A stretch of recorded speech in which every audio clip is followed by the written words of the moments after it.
축복 선언함으로 하나님 앞에 나아가시겠습니다. 여호와는 내게 복을 주시고 너를 지키시기를 원하며 여호와는 그의 얼굴을 내게 비추사 은혜 베푸시기를 원하며 여호와는 그 얼굴을 내게로 향하여 드사 평강 주시기를 원하노라. 아멘. 나는 전능하신 아버지 하나님 천지의 창조주를 믿습니다. 나는 그의 유일하신 아들 우리 주 예수 그리스도를 믿습니다. 그는 성령으로 잉태되어 동정녀 마리아에게서 나시고 본디오 빌라도에게 고난을 받아 십자가에 못 박혀 죽으시고 장사된 지 사흘 만에 죽은 자 가운데서 다시 살아나셨으며 하늘에 오르시어 전능하신 아버지 하나님 우편에 앉아 계시다가 거기로부터 살아있는 자와 죽은 자를 심판하러 오십니다. 나는 성령을 믿으며 거룩한 공교회와 성도의 교제와 죄를 용서받는 것과 몸의 부활과 영생을 믿습니다. 아멘. 함께 찬양하시겠습니다.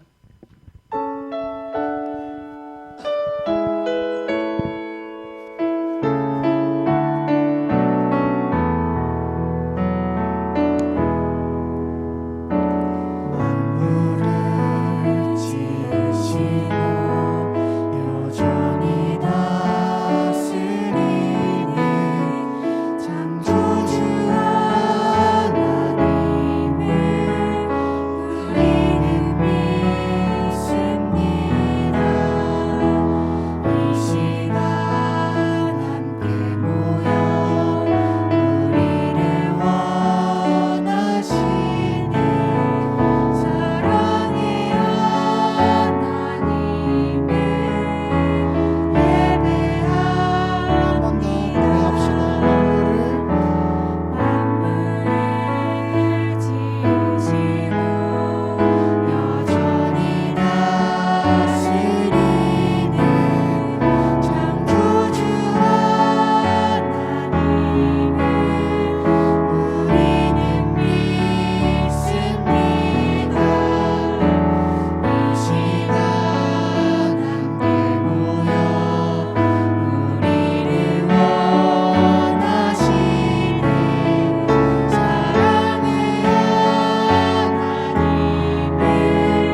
함께 기도하시겠습니다. 하나님 아버지, 오늘 이 자리에 나와 예배드리는 것조차 주님의 은혜 덕분임을 고백합니다. 코로나가 다시 격상되고 있는 가운데 주님의 손길이 필요합니다. 이 땅을 어루만져 주시어 하루빨리 치료제가 개발되게 하시고 사람들에게 주님을 통한 안식을 허락해 주시옵소서. 하늘시민교회를 위해 기도합니다. 여러 가지 상황들로 인해 지친 지체가 많습니다. 각 지체들이 주님을 향한 사랑을 회복하여 기도의 무릎을 세우는 삶을 살아갈 수 있도록 도와주시옵소서. 고난의 시기에도 평안한 삶 가운데서도 주님을 기쁨으로 노래할 수 있는 공동체가 되게 하시옵소서. 이 시간 마음을 다해 주님을 예배하기 원합니다. 다음 한 주간을 살아갈 때 오늘 들은 말씀을 기억하며 살아가게 하시고 내가 앞서는 삶이 아닌 주님과 동행하는 삶을 살아가도록 하시옵소서. 우리 삶의 주인이신 예수님의 이름으로 기도합니다. 하나님의 말씀을 보도록 하겠습니다. 오늘 하나님께서 우리에게 주시는 말씀은 다니엘서 9장 20절에서 마지막 절 27절까지 말씀입니다.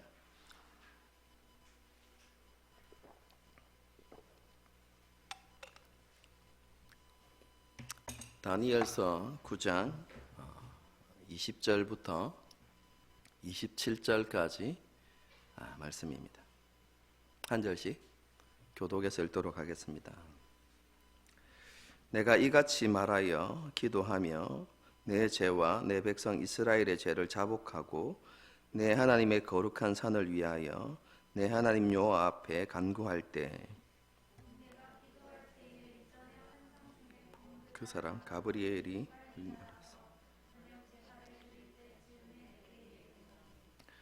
내게 가르치며 내게 말하여 이르되 다니엘아 내가 이제 내게 지혜와 총명을 주려고 왔느니라.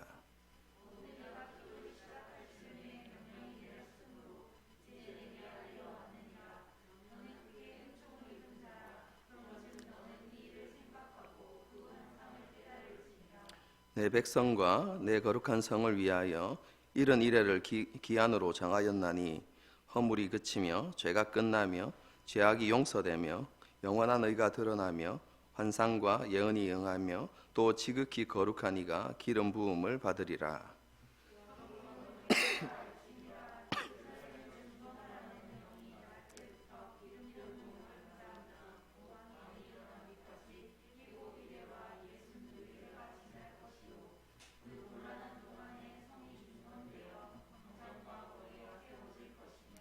예순두 이래 후에 기름 부음을 받은 자가 끊어져 없어질 것이며 장차 한 왕의 백성이 와서 그 성읍과 성소를 무너뜨리려니와 그의 마지막은 홍수에 휩쓸림 같을 것이며 또 끝까지 전쟁이 있으리니 황폐할 것이 작정되었느니라. 더불어 한 이래 동안에 언약을 굳게 맺고 그가 그 이래의 절반에 제사와 제물을 금지할 것이며 또 포악하여 가져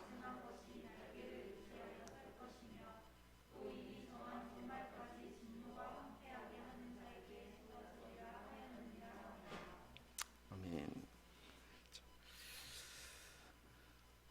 이스라엘 백성들이 바벨론의 포로가 되어서 70년 동안 바벨론을 섬길 것이지만 바벨론 제국이 무너지면 하나님께서 이스라엘 백성들을 다시 이스라엘로 돌아오게 하시고 예루살렘을 회복시키시겠다는 그 예레미야의 말씀을 깨달은 이후에 다니엘은 하나님의 약속의 말씀을 붙들고 간구하며 기도하기 시작했습니다. 다니엘은 기도를 통해서 이스라엘이 이방의 땅에 포로로 끌려와서 고난을 받고 고통당하는 것이 이스라엘 백성들이 하나님의 언약에 신실하지 않았기 때문이다 라고 그렇게 고백했습니다. 이스라엘 백성들이 하나님 앞에서 범죄하였고 하나님을 반역했고 하나님의 법도와 규례를 떠났으며 하나님께서 보내신 선지자의 말에 귀를 기울이지도 않았음을 고백하면서 하나님의 언약에 신실하지 않았던 그 이스라엘 백성들에게 하나님께서 진노와 재앙을 내리신 것은 합당한 일이고, 다르게 이야기하면 하나님께서 공의롭게 행하신 일이다라고 이렇게 다니엘이 고백한 것입니다. 신실하지 못한 이스라엘 백성들에게 하나님께서는 약속의 말씀, 그 말씀 그대로 이스라엘 백성들을 심판하셨으므로 하나님의 진노는 정당한 것이고 하나님은 신실하고 공의롭게 행하셨다는 것입니다. 다니엘은 이렇게 이스라엘 백성들에게 하나님의 신실한 진노가 임하였음을 인정한 이후에 이스라엘의 회복을 위해서 간절히 기도했습니다.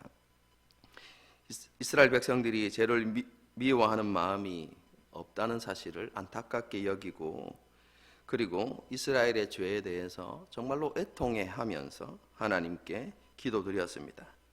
이스라엘의 죄악을 자신의 죄악으로 여기고 자신의 죄악과 동일시하고 범죄하고 반역한 이스라엘의 한 사람으로서 애통한 마음으로 죄를 자복하고 하나님께 긍휼을 구했습니다.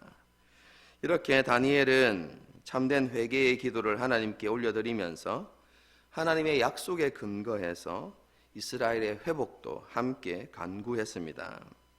이스라엘 백성들에게 하나님의 진노와 재앙이 임했을 때 그들이 마음을 낮추어서 자신의 죄를 하나님 앞에 인정하고 회개하고 돌이키면 하나님께서 이스라엘 백성들의 죄악을 사하시고 그들을 회복시키시겠다는 말씀이 그 언약 가운데 있는데, 그 언약의 말씀을 붙들고 그것을 이루어 달라고 하나님께 기도한 것입니다.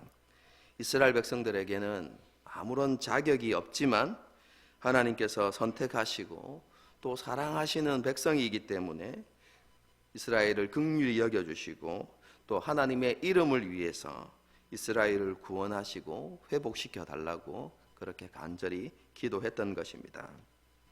다니엘은 이런 기도를 하루에 3번, 그죠? 그 유대인의 습관을 따라서 유대인들이 하루에 3번 기도했거든요. 아침, 점심, 저녁. 그럼 그렇게 그 유대인의 관례를 따라서 다니엘도 하루에 3번 하나님께 간절한 기도를 드렸습니다. 그런데 조금 전에 말씀드렸던 죄를 자복하고 또 회복을 간구하는 이 기도를 시작한 날, 그러니까 오전부터, 아침부터 하나님께 기도를 드렸습니다. 여러분, 그런데 그날 저녁 기도 시간에 가브리엘이 다니엘의 앞에 나타납니다. 가브리엘은 다니엘이 기도를 시작했을 때에 하나님께서 이미 응답하셨음을 그렇게 선언했고, 또 하나님께서 자신을 다니엘에게 보내셨다 이렇게 이야기합니다. 아침 기도 시간에 응답을 받은 가브리엘이 왜 저녁 시간에 도착했을까? 이것은 성경이 언급하지 않기 때문에 그 이유는 정확하게 알 수는 없습니다. 그러니까 궁금해하지 마십시오.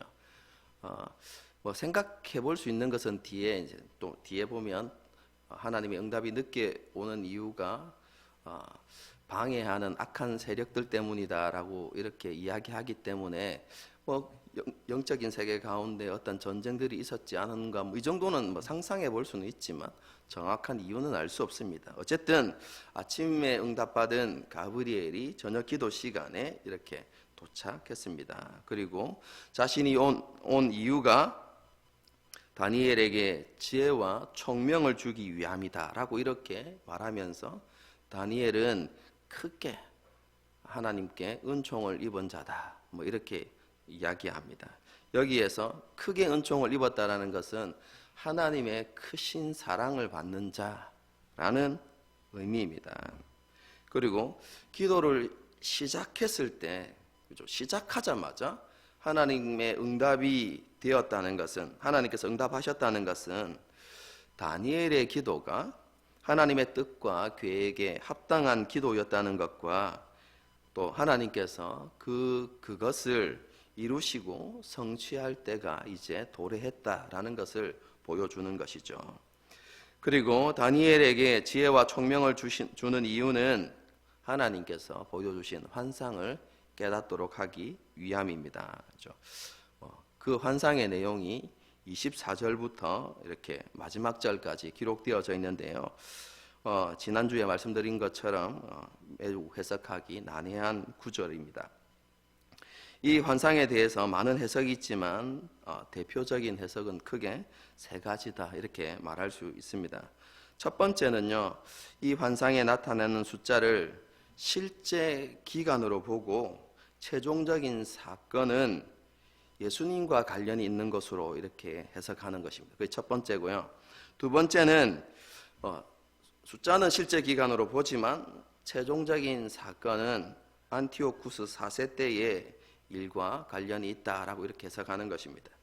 마지막 세 번째는 본문에 나타나는 숫자가 실제 기간이 아니라 상징적인 숫자다라고 이렇게 이야기하고 또 이 모든 사건의 중심은 하나님의 백성 그리고 예루살렘과 하나님의 성전에 있다라고 이렇게 해석하는 것입니다. PPT를 여러분들이 그냥 말로만 하면 그죠? 집중도 안 되고 그죠? 이해하는데도 어려움이 있을까봐 그죠? PPT로 도표로 이렇게 만들었습니다. 보면서 제가 설명드리도록 하겠습니다. 첫 번째 해석을 이렇게 보시면요. 먼저 성경을 봅시다. 성경을 보게 되어지면 24절 보십시오. 내 백성과 내 거룩한 성을 위하여 며칠을 정했다고 했습니까? 71에 70 곱하기 7은 몇 년이죠? 490년을 하나님께서 첫 번째 해석을 이야기하는 겁니다. 490년을 이렇게 여기 보시면 490년을 이렇게 정하셨다는 거예요. 그런데 이 490년은 세 등분으로 이렇게 나뉘어집니다. 첫 번째는 7일에 25절에 나옵니다. 25절에 나오는데요. 7일에 49년 그리고 62일에 이것도 25절에 나오는데 434년 그리고 27절에 이제 마지막으로 한 부분이 나오는데 한 일회입니다. 7년 이렇게 490년이 이렇게 세 등분으로 나뉘어집니다. 그죠? 여러분 그런데 이 490년의 시작을 첫 번째 해석은 어떻게 보느냐면 아닥사스다 칙령이 내려진 때 BC 458년을 봅니다. 이 아닥사스다가 내린 칙령의 내용을 알고 싶으시면 에스라 7장을 보시면 됩니다. 여러분 거기에 나와 있는 아닥사스다 칙령이 이렇게 내려진 그 시점이 490년의 시작이다라고 이렇게 봅니다. 여러분 그리고 49년 동안 어떤 일이 있냐면 첫 번째 부분에 어떤 일이 있냐면 예루살렘 성의 완공이 이렇게 이루어집니다.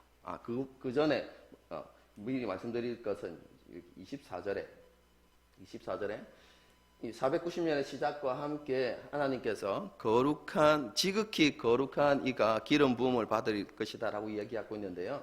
이 지극히 거룩한 이가 누구인가라고 이야기할 때 첫 번째 해석은 예수님이다 이렇게 봅니다. 그렇죠? 이게 이제 예수님까지 어떻게 이어지냐면요. 49년 예루살렘 성의 완공입니다. 예루살렘 성전이 아니라 예루살렘 성의 완공인데 이것은 성벽과 함께 도시 내부의 건물들과 도로까지 다 완성되어진 여러분 그래서 49년이라는 기간이 걸립니다. 연도는 여기에서 49년을 다 하면 됩니다. 여러분 이렇게 첫 번째 7일회가 지나고 난 다음에 434년 그죠? 62일회가 그죠? 62일회가 이렇게 있는데요. 이 62일회가 끝나는 시점이 언제냐면 예수님의 공생의 시작. 예수님께서 세례를 받으시던 그해 AD 26년입니다.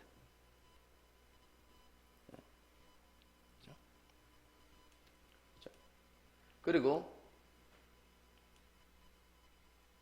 이 62일회가 끝나면 한일회가 있는데 그 한가운데 예수님의 죽음이 있습니다.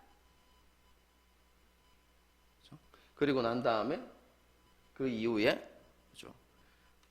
일들이 기록되어져 있다는 것이죠. 그 내용들이 무엇이냐면 일곱 이래에 그죠? 일곱 이래에 어떤 일이 있을 것인가? 예루살렘 성이 완공되어질 때 기름 부은 왕이 일어난다는 거예요. 세워진다는 거예요. 그래 그 왕이 누구인가라고 이야기했을 때 여러분 예루살렘 성전을 이렇게 회복하는데 주도했던 그리고 유다의 총독이었던 스룹바벨 여러분 다윗의 후손입니다. 그죠? 유다의 총독이었던 스룹바벨이다라고 이야기하고요. 그리고 62일회가 끝나고 난 후에 기름 부음 받은 자가 끊어진다라는 표현이 있는데요. 26절에 그럼 그것은 예수님의 죽음을 이야기한다. 한 일회에 있는 예수님의 죽음을 이야기한다라고 이야기하고 그리고 26절에 그죠? 한 왕이 와서 성읍과 그 성전을 이렇게 회파할 것이다라고 이렇게 되어 있는데 그 한 왕의 백성이 누구냐면 로마를 가리킵니다. 로마 황제와 로마 군대가 와서 그 일을 행할 것이다. 이렇게 이야기하는 것이죠. 여러분 이것이 첫 번째 해석입니다. 그렇죠? 예수님까지도 이어지고 연도도 이렇게 맞는 것처럼 보여서 이게 아무런 오류가 없으면 저도 너무 속 시원할 것 같아요.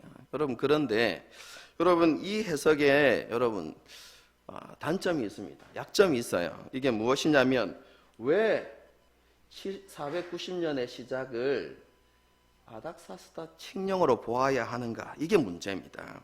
여러분 25절을 보십시오. 너는 깨달아 알지라 예루살렘을 중건하라는 영이 날 때부터 여기가 490년의 시작이거든요. 예루살렘을 그죠? 어떻게 해요? 중건하라라고 이야기해요. 이것은 예루살렘 성전이 아니라 예루살렘 성을 중건하라 이런 의미거든요. 여러분 그런데 아닥사스다 칙령을 보게 되어지면 이것은 예루살렘 성과 관련이 없습니다. 조서의 내용을 보게 되어지면 예루살렘 성전과 관련되어진 내용이 조서로 내려진다는 것입니다. 그래서 이 해석을 주장하는 학자들이 뭐라고 이야기하냐면 예루살렘의 성전의 회복이 곧 예루살렘의 회복이다라고 이렇게 이야기하죠. 물론 그렇게 하면 맞는 것 같지만 그렇게 하면 더 큰 문제가 생깁니다. 왜냐하면 예루살렘 성전을 회복하라는 여러분 칙령은 아닥사스다만 내린 것이 아니라 성경에서 가장 중요하게 생각하는 인물 중에 한 사람인 고레스. 여러분 성경을 보게 되어지면 고레스가 하나님께서 기름 부어 세운 사람이란 표현이 나타나거든요. 여러분 고레스가 여러분 예루살렘 성전 회복에 대한 칙령을 내립니다. 그것을 고레스 칙령이라고 이야기합니다. 여러분 그렇다면 그 시점을 고레스 칙령으로 잡지 않고 왜 하필 아닥사스다 칙령으로 잡았는가라는 의문이 생겨나는 것이죠. 그렇게 보면 이 예수님의 공생의 시작이라는 이 기간과 맞추기 위해서 이것을 선택했을 뿐이다 라고 생각할 수밖에 없는 것이죠. 이런 약점이 있습니다. 여러분 그것뿐만 아니라 여러분 이 마지막 7년 때 일어나는 그죠? 제사와 예물을 금했다. 그리고 성전에 가정한 우상이 세워졌다라는 내용은요. 예수님의 죽음의 전후와 맞지 않는 내용입니다. 뿐만 아니라 로마 한 왕이 일어나가지고 로마 황제가 그죠? 예루살렘 성과 성전을 회파한 사건은 예수님의 죽음 이후에 약 40년 이후에 일어나는 일이거든요. 7년 그죠? 7년 안에 일어나는 일이 아니라 40년 이후에 일어나는 일이라는 것이죠. 그래서 뭐라고 이야기하냐면 이 7년은 다른 건 다 실제적인 기간이지만 이 마지막 7년은 상징적인 숫자다. 이렇게 이제 첫 번째 해석을 하는 분들이 그렇게 이야기해요.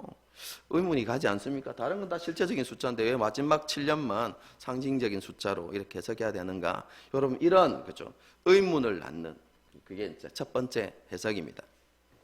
두 번째 해석은 무엇이냐면 490년의 시작을 실제적인 기간으로 봅니다. 490년을.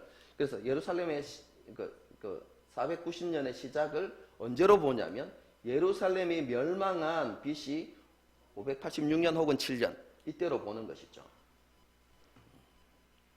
그리고 일곱 일에는 언제까지냐면 고레스 칙령이 이렇게 내려지기까지 기간을 이렇게 봅니다. 그렇죠? 그리고 그러면 434년 62일에는 언제까지라고 보냐면 그죠? 대제사장 오니아스 3세가 죽기 직전까지라고 이렇게 봅니다. 같이 보는데요.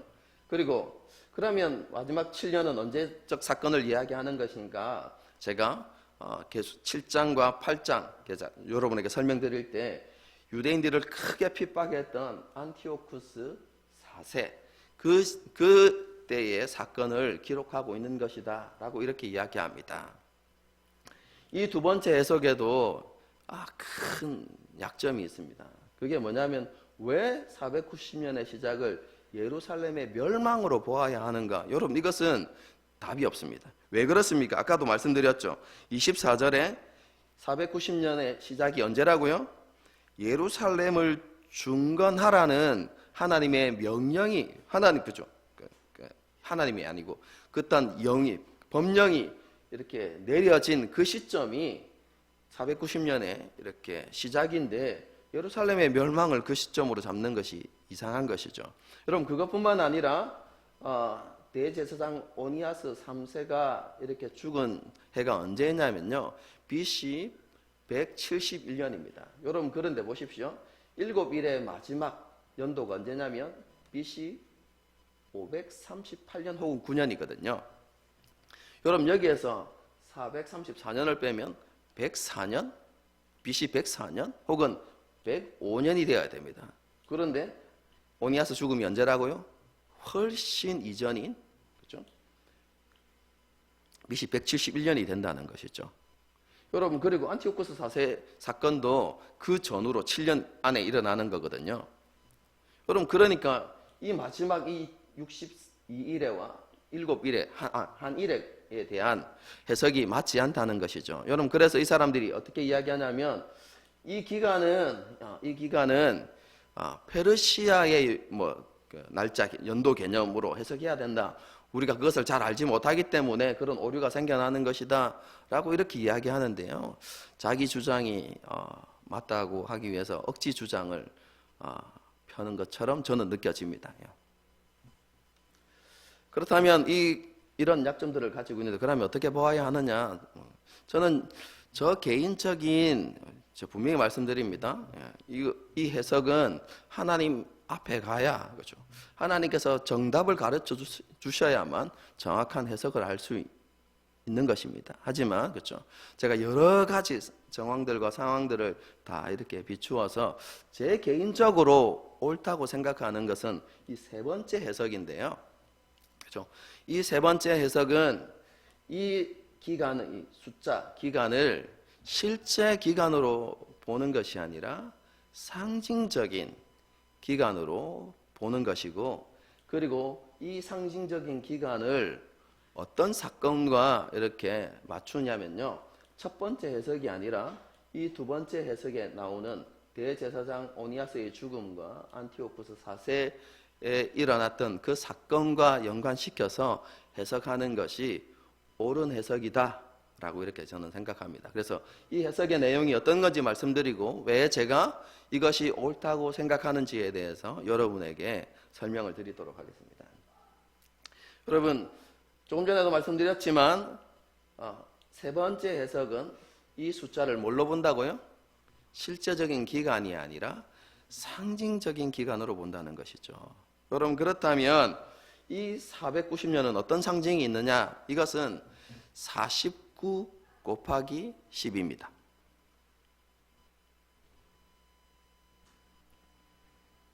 여러분 이런 상징적인 숫자적인 개념은요 성경 곳곳에서 나타나는 거 잘 알고 계시죠? 요한계시록에도 나타나고 하여튼 다니엘서도 나타나지만 심지어는 열왕기 상하 여러분 그때도 이렇게 나타납니다. 여러분 어쨌든 간에 그죠? 이런 49 곱하기 10인데요. 여러분 49 하면 생각나는 게 혹시 없으십니까? 49. 49 하면 떠올려야 하는 것이 희년입니다. 안식년이 7번 거듭되어지면 희년이 시작되어지죠. 그죠? 여러분 희년, 그죠? 희년이 10번 지나가는 것입니다. 여러분 그런데 이스라엘 그 유대인들에게 그죠? 성경에서 유대인들이라기보단 성경에서 10이라는 숫자는 어떤 의미냐면 완전 혹은 전체, 종결 뭐 이런 의미가 있어요. 그래서 여러분 안식의 완성, 안식이 아니라 희년의 완성, 종결 이런 의미를 가지고 있는 것이죠. 여러분 그런데 이 희년의 이런 희년의 종식, 안식의 개념을 어디서 찾아볼 수 있냐면 성경에서만 찾아볼 수 있는 것이 아니라 유대인들의 묵시 문학을 보게 되어지면 이 490이라는 숫자가 등장합니다. 여러분 그런데 그 묵시 문학에서 이 490이라는 이 숫자는 어떤 그죠? 역사의 어떤 역사를 가리킬 때 역사 전체를 가리키는 표현입니다. 한 역사가 시작해서 한 역사가 마쳐지는 그 기간을 어떻게 보고 있다고요? 490. 그러니까 역사의 완성, 종결 이렇게 보고 있는 것이죠. 490이라는 숫자가. 여러분 그래서 이런 관점에서 이 490년이라고 이야기하는 것은요. 하나님의 백성과 그리고 예루살렘 그리고 하나님의 성전과 관련되어진 하나님의 뜻과 계획이 완전히 성취되어지는 기간을 상징적으로 보여주는 것입니다. 여러분 이것을 우리가 잘 알 수 있는 것이 24절을 보십시오. 내 백성과 거룩한 성, 뭡니까? 예루살렘 성을 이야기하는 것입니다. 성을 위하여 기간을 정했다고 이야기하죠. 그 기간에 이루어진 하나님의 뜻입니다. 여러분 그리고 밑에 24절 마지막 부분을 보십시오. 예언이 응하며 또 지극히 거룩한 이가 기름 부음을 받으리라 이렇게 되어 있어요. 그러면 여기서 지극히 거룩한 이가 누구인가? 질문이 누구인가 보다 무엇인가 이렇게 해야 됩니다. 왜냐하면 여기에서 지극히 거룩한 다음에 뭡니까? 이 이렇게 되어 있으니까 우리는 사람일 거라고 생각하기 쉽죠. 여러분 그런데 여기에서 사용되어진 이라고 번역되어진 이 단어는요. 이라고도 번역되어지지만 어떤 것 혹은 어떤 곳 사물이나 장소를 가리킬 때도 사용되어지는 단어입니다. 여러분 그리고 지극히 거룩한이라고 이야기하는 이 표현은요. 사람에게 잘 사용되어지지 않습니다. 지극히 거룩한이라고 이야기하는 것은 하나님의 임재와 관련되어서 사용되어지는 것이고요. 특별히 하나님의 임재가 있는 성막 혹은 성전에서 이렇게 사용되어지는 것이죠. 어떻습니까? 하나님의 임재가 있는 그곳 뭐라고 이야기합니까? 지극히 거룩한 곳, 지성소라고 이렇게 부르죠. 여러분 그리고 성전에서 사용되어지는 기물, 그렇죠? 그리고 그릇 이런 것들을 뭐라고 어떻게 이야기합니까? 이런 것들은 지극히 거룩하니 이렇게 이야기해요. 그래서 이것 지극히 거룩하다고 이야기하는 것은 세상 것들과 이렇게 구별되어진 이 구별됨의 최상급의 표현입니다. 이 거룩함이 그죠? 세상 것과는 비교할 수 없다는 것이죠. 그래서 지극히 거룩하다 이런 표현을 쓰는 것이죠. 여러분 그래서 24절에 지극히 거룩한 이라고 표현되어진 것은 뭐라고 봐야 된다고요? 사람이 아니라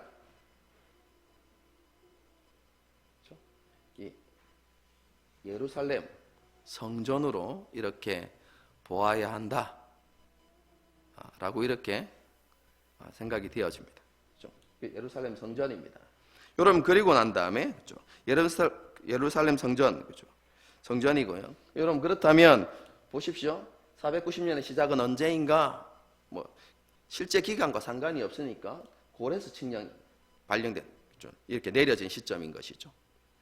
예루살렘 성전을 이렇게 중간하라는 이 칙령이 이렇게 내려진 이 시점이 490년의 시작입니다. 여러분 그리고 이 49라는 것은 아까 뭐라고 얘기했습니까? 희년을 이야기하는 것이죠. 여러분 희년에 일어나는 일이 무엇입니까? 자유와 해방과 구원과 회복입니다. 그렇죠? 잃어버렸던 것을 그죠? 팔았던 것을 다시 돌려받죠. 뿐만 아니라 종으로 이렇게 팔리게 되어지면 다시 이 종의 신분에서 자유를 얻게 되어지는 구원과 회복이 일어나는 때가 여러분 희년이죠. 여러분 49년 희년이죠. 여러분 보십시오. 이 희년을 상징하는 것. 여러분 그게 무엇입니까? 왜냐하면 예루살렘 성전의 완공입니다.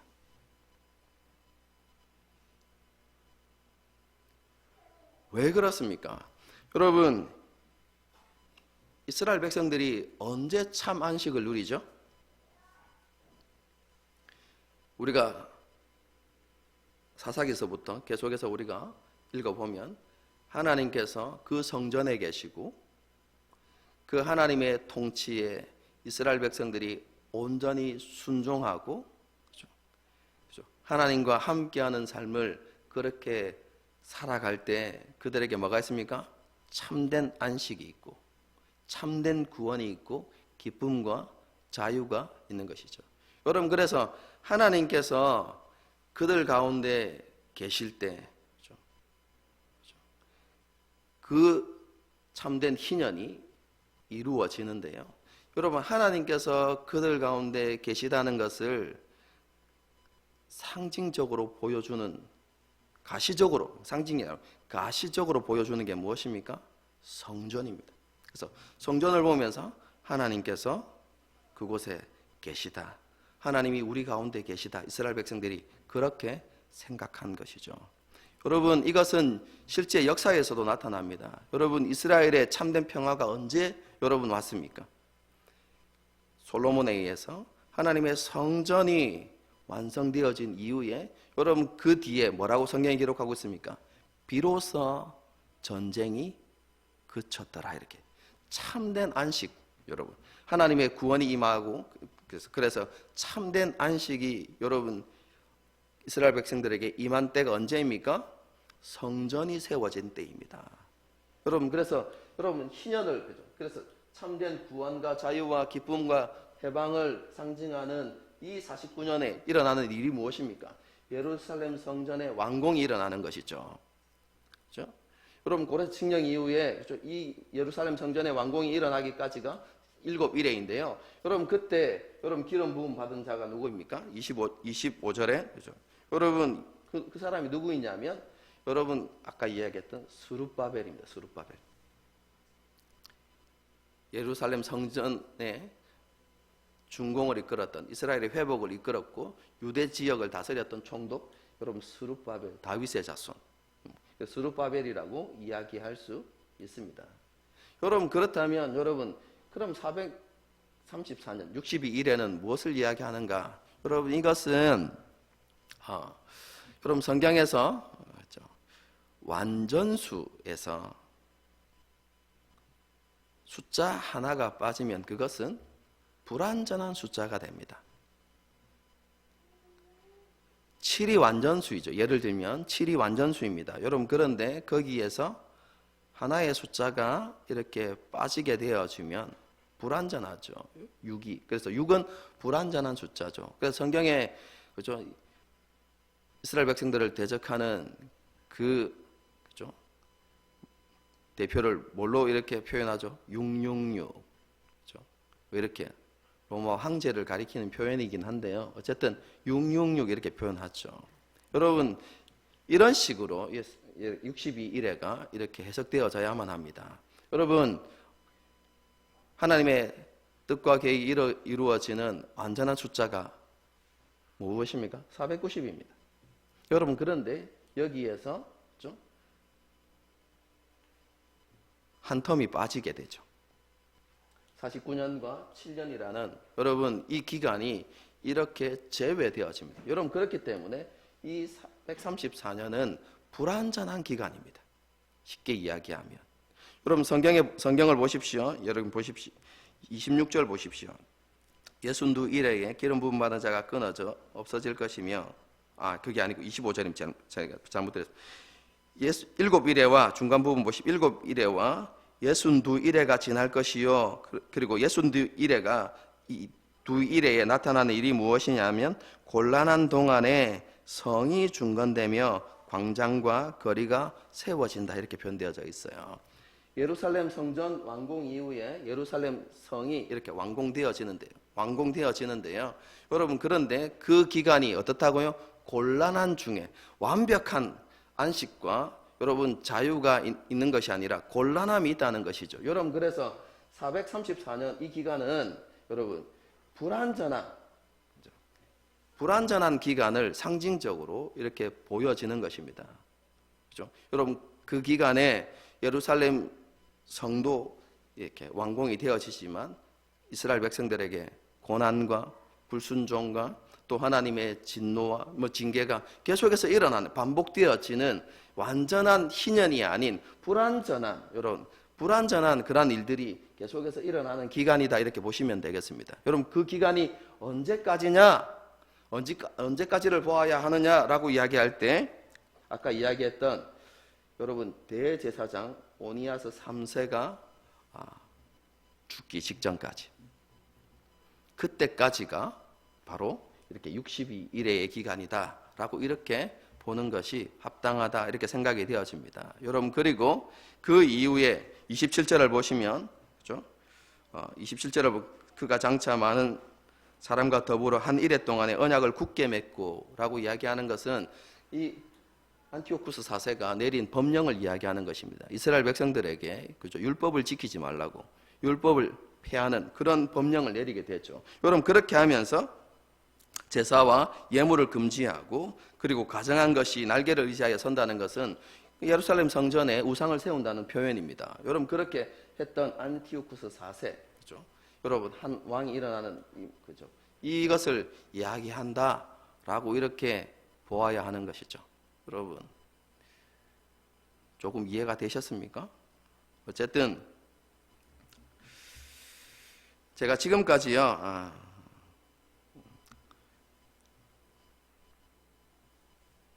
본문의 내용을 이렇게 여러 가지 해석의 방법들을 설명하면서 이런 것이다 라고 이렇게 말씀을 드렸는데요. 저는 보죠. 첫 번째 해석이나 두 번째 해석보다 세 번째 해석, 이 숫자를 상징적으로 해석해서 상징적으로 보고 본문을 해석하는 것이 더 합당하다라고 이렇게 생각되어지고 그리고 그것을 이 두 번째 해석에서 이야기하는 대제사장 오니아스 3세의 죽음과 안티오쿠스 이 4세와 연관지어서 그렇게 생각하는 것이 옳다라고 이렇게 생각합니다. 왜 그렇게 생각하는가? 첫 번째 이유는요, 우리가 숫자를 상징적으로 보아야만 그렇죠? 역사적인 기간과 그렇죠? 이래 모순이 생겨나지 않기 때문에 그렇습니다. 아까도 말씀드렸지만 실제적으로 기간을 보려고 하는 것은 모순이 생겨나고요. 모순이 생겨나니까 어떤 일이 발생합니까? 이 기간을 맞추기 위해서 억지스러운 그죠? 일들을 끼워 넣는 여러분 그런 일들이 일어나는 것이죠. 여러분 그렇다는 것. 여러분 그렇기 때문에 이런 모순을 없애기 위해서 숫자 본문에 나타나는 숫자는 상징적으로 보아야 한다. 그것이 옳다라고 이렇게 생각이 되어지고요. 저는 그것보다 더 중요하게 여기는 게 있습니다. 여러분 그게 무엇이냐면요. 제가 여러분에게 누누이 말씀드릴 때 제가 성경을 해석할 때 가장 중요하게 여기는 게 있다고 말씀드렸죠. 여러분 그게 뭐라고 했습니까? 문맥이라고 말씀드렸습니다. 여러분 다니엘서 7장 이후부터 12장까지를 오늘 본문만 떼서 읽는 게 아니라 쭉 읽어보십시오. 여러분 그러면요 다니엘의 환상에 대한 이야기가 계속해서 이렇게 반복되어서 일어나는데요. 여러분 7장의 내용 살펴보시면 그 기간이 언제까지냐면 안티오쿠스 4세 헬라 제국에 대한 이야기로 끝이 납니다. 8장의 내용도 마찬가지입니다. 8장의 환상의 내용도 어디서 여러분 끝이 나냐면 헬라 제국 안티오쿠스 4세의 이야기로 끝이 납니다. 여러분 9장을 넘어가고 여러분 11장에 보면요. 그 환상에 대한 내용을 여러분 이 천사가 다시 와서 그렇죠? 굉장히 자세하게 풀어주는데요. 그 내용도 언제적 여러분 사건이냐면 이 헬라 제국 안티오쿠스가 일어났던 여러분 헬라 제국과 관련이 있는 그 내용들을 풀어서 설명해 줍니다. 7장, 8장 그리고 띄어서 여러분 11장까지 그리고 12장은 결론이거든요. 여러분 이렇게 전체적인 문맥을 볼 때 여러분 모두 다 그렇죠?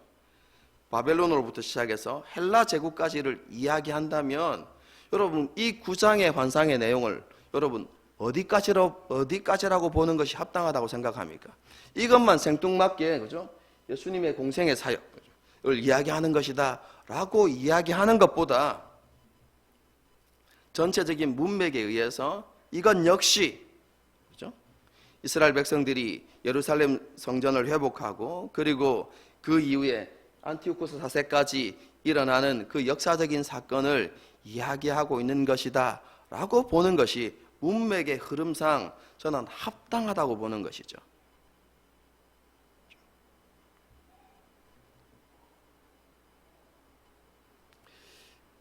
그러면요, 이 첫 번째 해석, 예수님의 관점으로 그렇죠? 마지막 시대를 예수님의 때로 이렇게 보는 것은 완전히 틀렸다 이렇게 말해야 되는가? 저는 꼭 그렇게 생각하거나 말할 필요는 없다고 생각합니다. 여러분 우리가 성경을 보게 되어지면 이스라엘의 역사나 혹은 일어나는 사건들 그리고 성전이나 인물 등이 예수님을 예표하는 경우가 굉장히 많이 있죠. 그렇지 않습니까? 그리고 그런 예수님을 예표하는 사건들이나 그런 표현들이 구약 성경을 보게 되어지면 한 번만 나타나는 것이 아니라 계속 반복적으로 나타나죠. 예를 들면 이런 것이죠. 여러분 이삭을 제물로 이렇게 바치는 사건, 이것은 예수님의 죽음을 상징적으로 보여주는 것이지 않습니까? 여러분 그것뿐만 아니라 모세의 출애굽 사건, 특별히 유월절 이런 사건들은요, 그 예수님의 대속적인 죽음과 이스라엘의 구원을 상징적으로 이렇게 보여주는 예표가 되는 것이죠. 그것뿐만 아니라 여러분들이 제가 수요일 날 올려드린 그 룻기서를 제대로 보셨는지 모르겠지만 보아스와 룻과 관련되어진 이 고엘 제도를 통해서 하나님께서 주시는 이 교훈조차도 예수님을 통한 대속의 은혜를 이렇게 보여주는 거예요. 그렇죠? 여러분 이처럼 구약에 보게 되어지면 많은 사건들이나 인물들 이런 것들이 다 어디를 향하고 있습니까? 예수님을 향하고 있죠. 여러분 그것처럼요 다니엘서 9장에서 이야기하는 이스라엘 백성들의 회복, 이 회복이 어디와 관련되어 있습니까? 바벨론 포로로부터 여러분 귀환하는 출애굽과 똑같은 의미를 지니고 있는 여러분 이 바벨론 포로로부터 고국으로 돌아오는 사건, 그리고 예루살렘 성전이 회복되어진 이 사건도 역시 무엇을 예표적으로 보여주는 것입니까? 예수 그리스도를 보여주는 것입니다.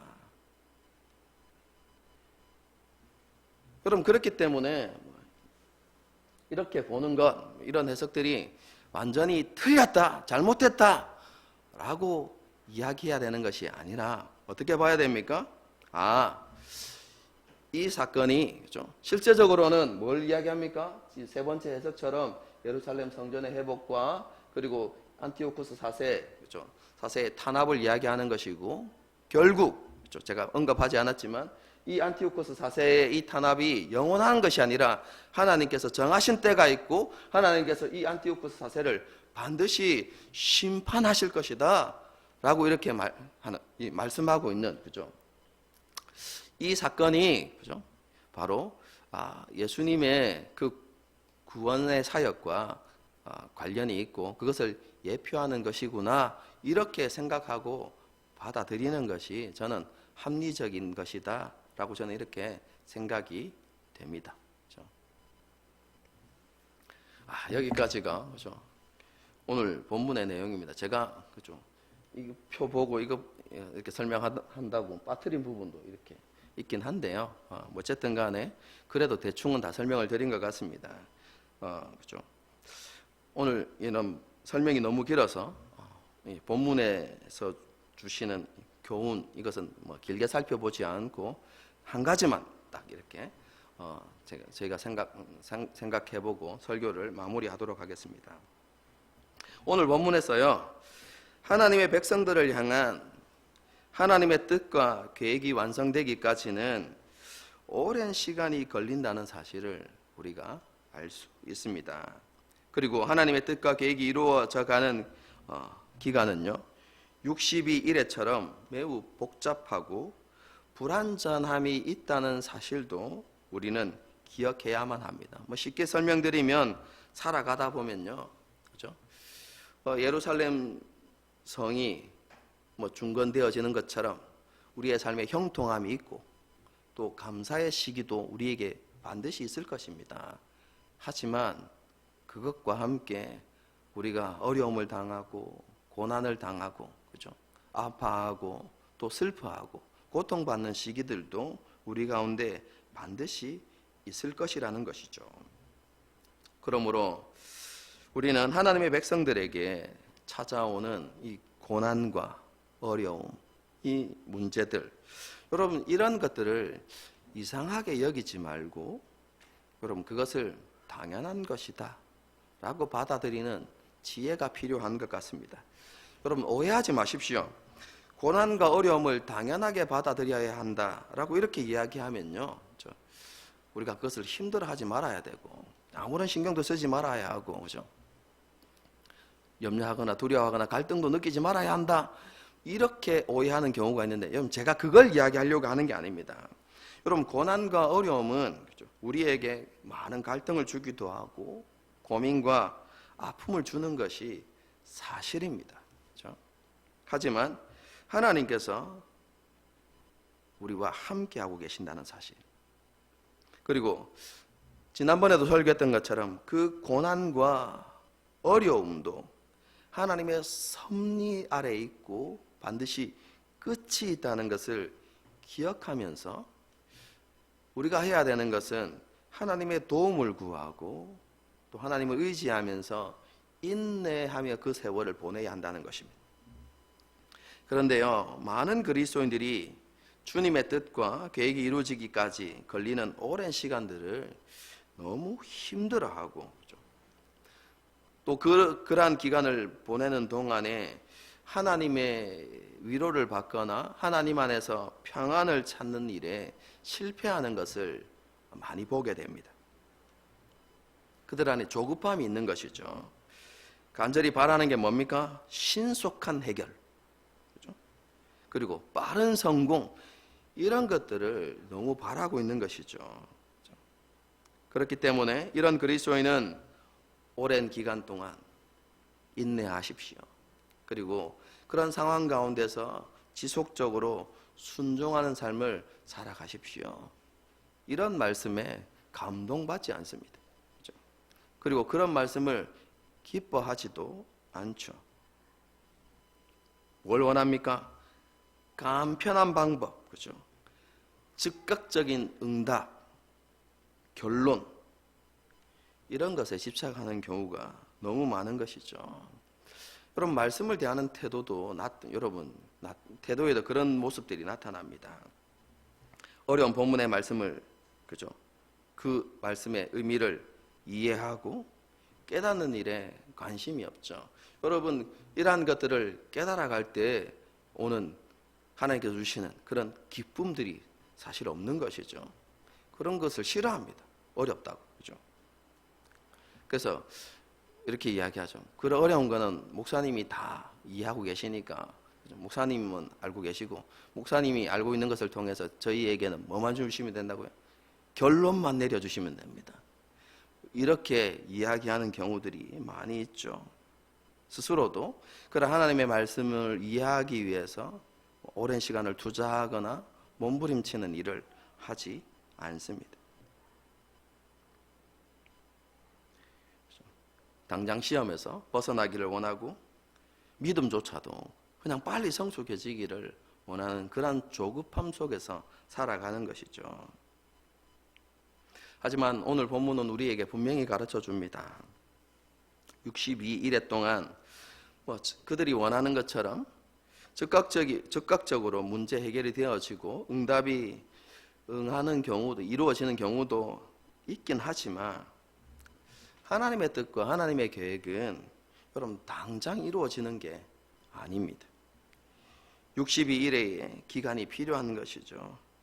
하나님께서는 이 기간 동안 하나님의 백성들이 하나님의 뜻과 계획이 반드시 이루어질 것을 기대하고 소망하면서 하나님을 신뢰하는 가운데 인내하며 지속적인 순종의 삶을 살아가기를 원하십니다.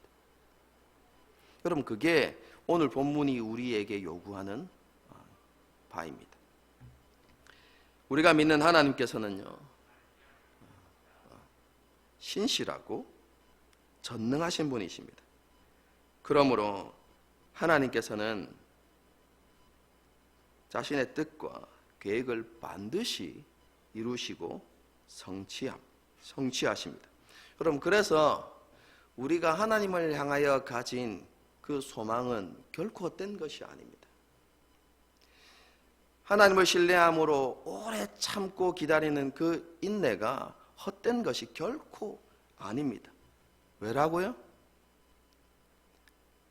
하나님은 자신의 뜻과 계획을 반드시 성취하는 분이시기 때문에 그런 것이죠.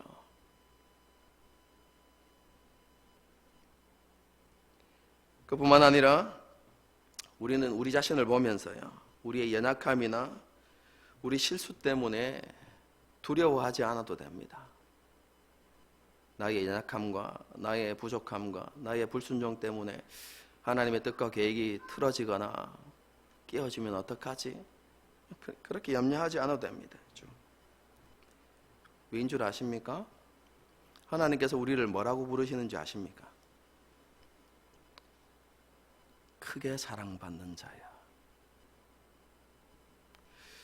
여러분 오늘 본문에서 가브리엘이 이 표현을 다니엘에게 했기 때문에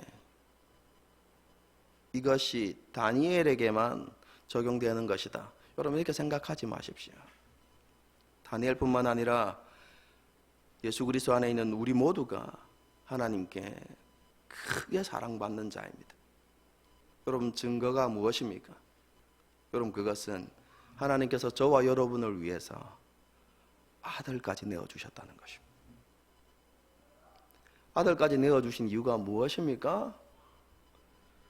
저와 여러분을 사랑하시기 때문 아닙니까, 여러분? 여러분, 이렇게 우리를 향한 그 하나님의 일하심을 볼 때 우리 역시 우리가 하나님 앞에 크게 사랑받는 자임을 우리가 알아야 하는 것이죠. 여러분, 한번 설교의 마지막으로요, 그렇죠? 이 질문을 한번 드려보겠습니다. 우리가 믿는 하나님 어떤 분이십니까? 창조주 하나님이시며 역사의 주관자이시고 모든 만물의 주인 되신 하나님이십니다. 여러분 그런데 우리가 그런 하나님으로부터 크게 사랑받는 자라면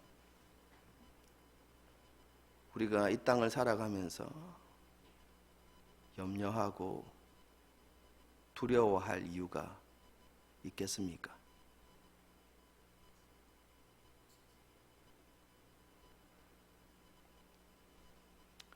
이 질문에 우리들의 대답은 무엇입니까? 함께 찬양을 부르면서요, 그죠? 이 질문에 대한 대답을 하나님께 드렸으면 좋겠습니다. 그죠? 이 찬양의 가사 내용을 한번 보십시오. 자.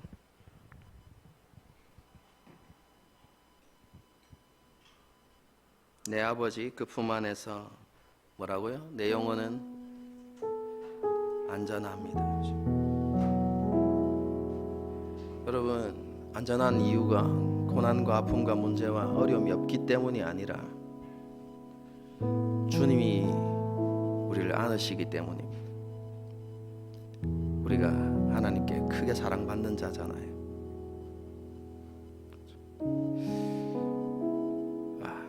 그래서 제가 참 좋아하는 표현이 있습니다. 시편을 보게 되어지면 나는 하나님의 손에 어린 양입니다. 이렇게 돼요.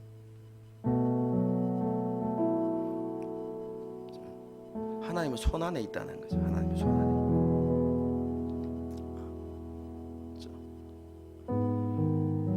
제가 가끔씩 설명드리는 거지만요.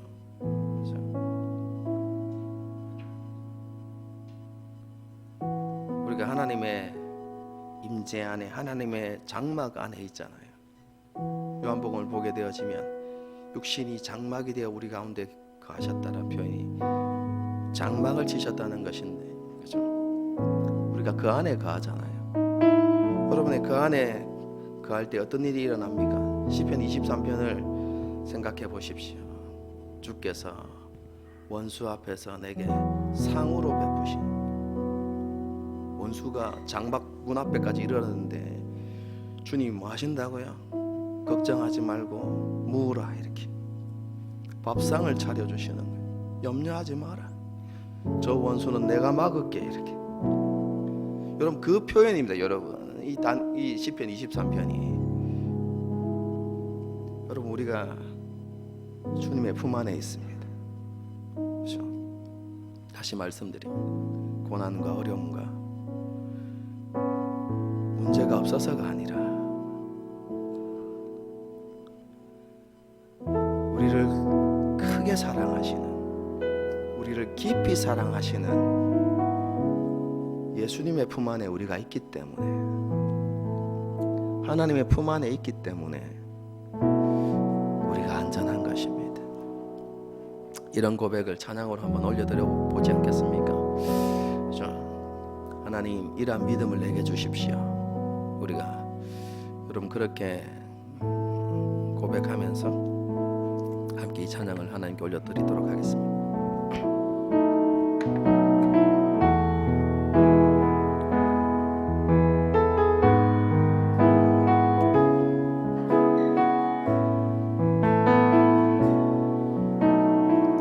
내 아버지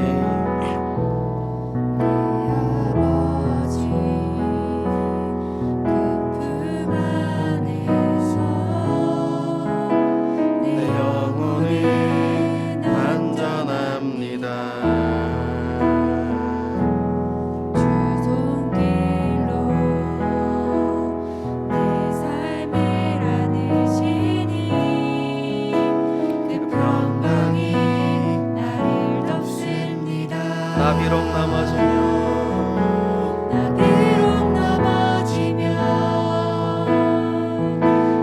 흔들리지만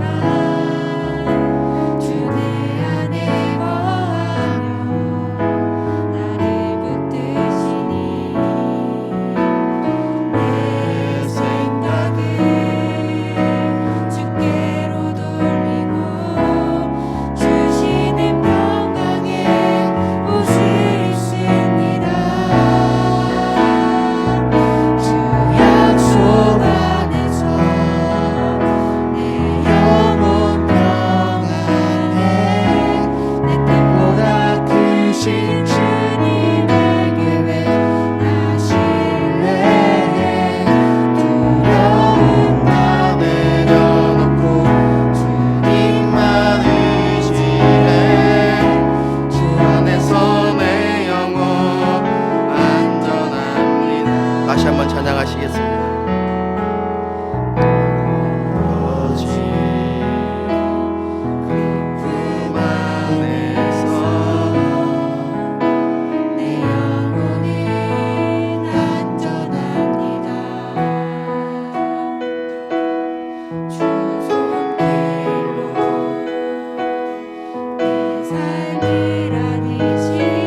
안에 있기 때문에 그렇습니다.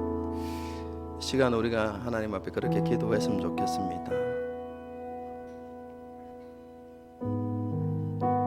하나님, 지금 내 삶의 문제가 나를 흔들 수 없습니다. 나를 넘어뜨릴 수 없습니다. 그럼 그렇게 고백하고요. 코로나로 너무 다 힘들잖아요, 그죠? 생각이 점점 좁아지고 마음에 불안감이 생기고 불평하고 고백합시다. 하나님, 이것조차도 나를 넘어뜨릴 수 없습니다. 하나님, 내가 하나님 품 안에 있습니다. 하나님, 나는 하나님께 크게 사랑받는 자입니다. 우리가 그죠? 하나님께 간구해야 될 것은 문제죠. 그게 안 느껴진다는 게 문제.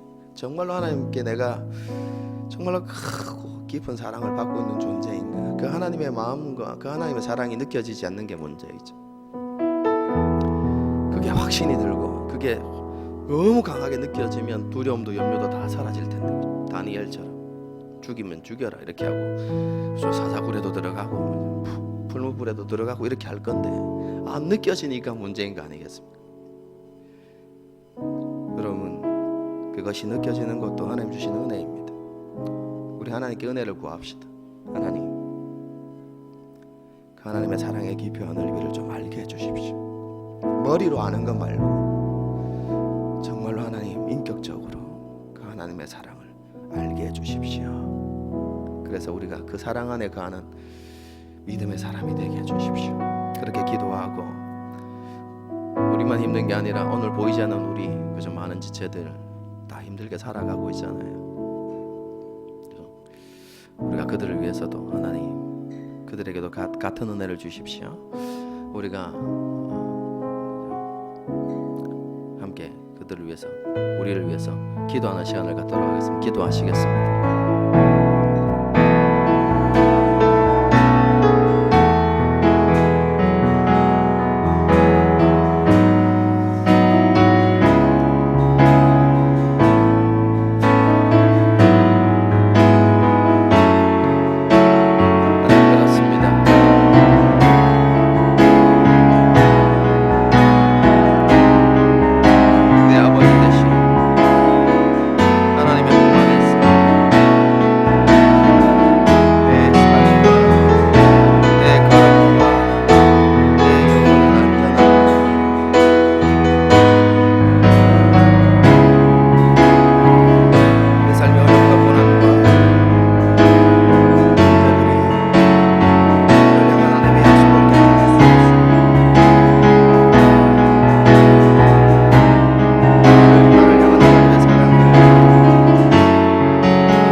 하나님,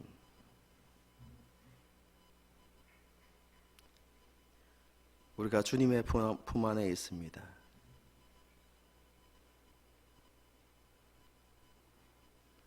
내 아버지 대신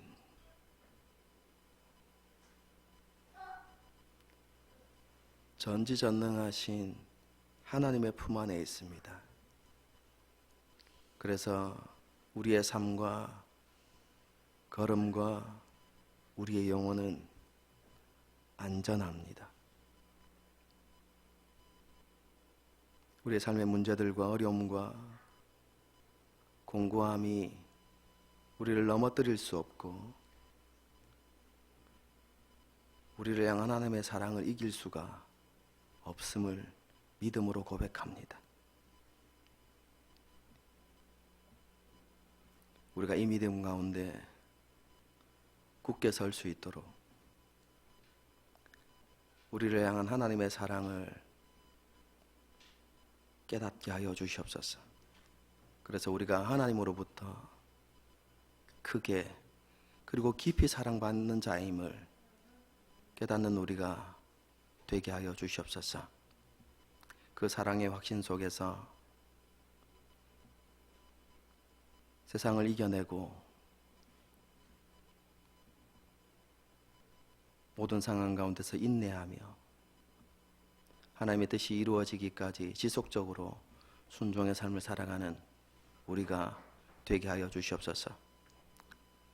한 주간을 살아가면서도 오늘 이 말씀을 기억하면서 주님의 품 안에서 살아가는 우리 모든 가족이 되게 하여 주시옵소서. 주 예수 그리스도의 은혜와 하나님 아버지의 무한하신 사랑과 성령님의 위로교통 충만하심의 역사가 이 자리에 머리 숙인 사랑하는 주의 백성들과 그들의 가정과 모든 앞날과 걸음들 위에 우리 하늘 시민교회 위에 지금부터 영원토록 함께 하시기를 축원하옵나이다. 아멘.